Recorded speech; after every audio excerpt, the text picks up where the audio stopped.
Hey guys, I'm Isaiah, and that's the president's house. No wonder so many people have been breaking in lately. Alright, so I know what you're thinking. That's not the president's house. I know what the president's house looks like.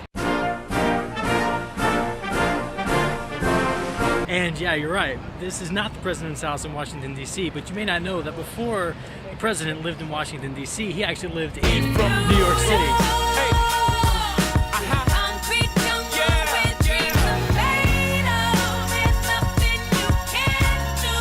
Which this is also not New York City, but this is in Philadelphia, where the president's house was built in 1790 for President Washington to live while he waited for the White House to be built, which actually he would never get to live in.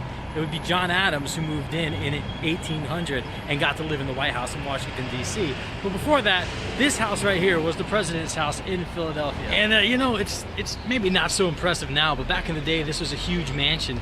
In fact, before President Washington moved in, this was owned by another very famous and very wealthy guy, Major General Benedict Arnold. Yeah.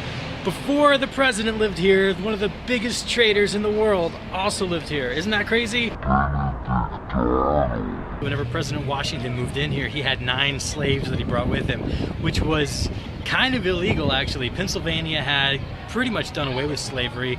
No more people could be born into slavery, and also, you know, you couldn't bring slaves in, but Washington did it anyway. So that means this president's house that I'm in was the place for a trader, a politician, and also for slaves.